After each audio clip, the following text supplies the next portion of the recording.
Hi there, welcome to a sixth line day, and we're still in gate 2, of course, so the last line of gate 2 before we move on to the next gate. And this line is called fixation. There's a lifetime learning which says unable and unwilling to see the whole picture. Fixation is a word that we associate with the 4th line rather than the 6th line. But here we have someone who can be very fixed on whether there is actually a correct direction at all, whether they will ever find their correct direction, whether they should even bother. It can be obsessive, it can be destructive. They can get very caught up in it because they're not accepting guidance very easily. Individuality is not designed to be influenced after all. And remember what I said back in the 2nd line, that these difficult lines can be much more difficult in an open center where there is no consistency to rely on. So bear that in mind as we go through this. If you have an open ajna, maybe you're feeling this more intensely than someone who already has a defined ajna. This is a difficult 6th line. Ra said, everything that we've explored about 6 lines up to now has told us that they are sitting up there on top of the hexagram, and their gift is in their aloofness. They're able to see the whole picture. They see the whole of their hexagram, the whole of the circuit that the hexagram is sitting in. But maybe this is the duality. This is the or not. This is the 6th line who is unwilling or unable to see the whole picture. The exaltation says, less negative, though the intellect becomes absorbed in constant rationalization.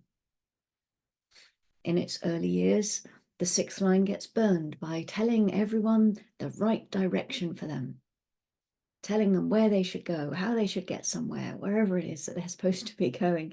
But eventually they decide they don't know the way anymore, or they don't want to know, or if they do, they're just not going to tell anybody. It's just they've been there, done that, and they're not doing it anymore. They become unwilling or unable to share their wisdom. Line 6s in the collective and tribal circuits are able to have authority when they are asked about the integrity of their hexagram, when they are asked about the practical solutions of the 5th line. Are they really practical? In these other circuits, the 6th line stands up and says, yes, this is one of their jobs. It's one of the roles of the 6th line. Keeps them honest. I was going to say keeps the rest of the hexagram honest.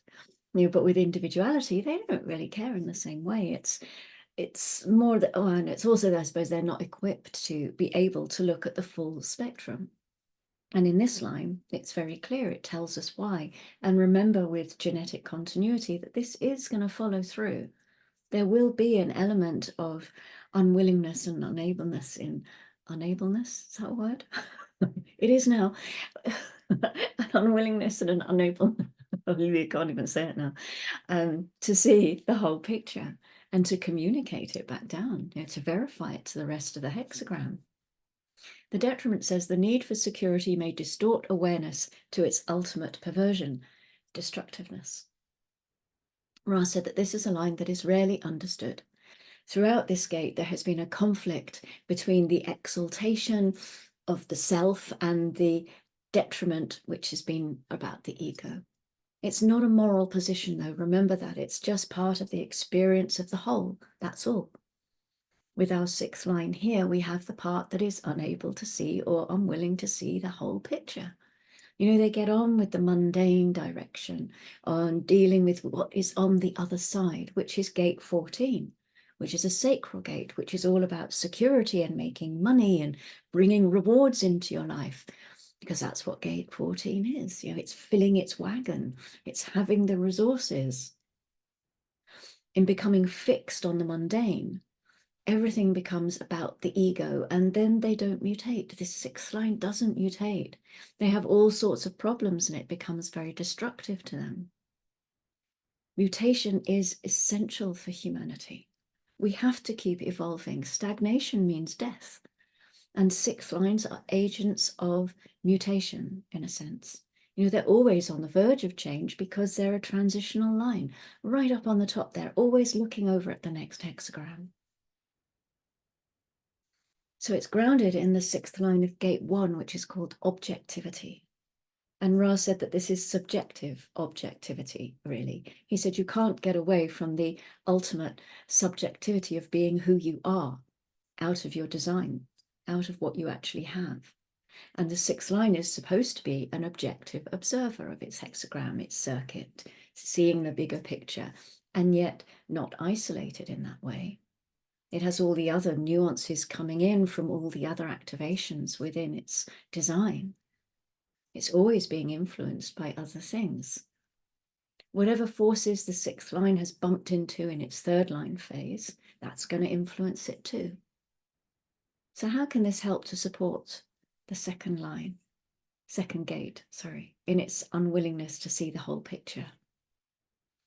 I mean, look at any 6 lines that you have anywhere in your design and ask yourself if you are truly objective about them. I have the channel of community, both in the 6th line, actually, both gates, although they're not, for me, that it's not a polarity, it's not a sun-earth activation or nodal activation, but I have that there. So I could ask myself, and I have, do I see my tribe objectively? Can I ever say with my hand on my heart that I see my family objectively? What do you think? What are the chances? So the moon is still in gate 23. We've had a look at that already. Gate 8 next at 1507. We've had this channel all week. Have you been feeling it? Have you been aware of anything you've had around your unique self-expression or your contribution or your empowering potential to the unique creative direction of others? What have you felt?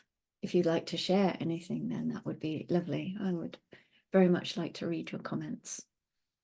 And gate 20 is our final gate at midnight, just about 32 minutes past midnight. And it's another channel that we have as the moon meets the splenic gate 57 in the south node. And this is an extremely keen intuition that can easily penetrate to the core of things. It can act spontaneously in the moment. So there's an ability to deeply impact anyone who is receptive to our mutative potential. Have you mutated anyone today? Are you aware of your mutative potential and what impact it can have on other people? I will leave that thought with you, and I will say thank you for watching, and as always, go gently, and I will see you for a new gate tomorrow.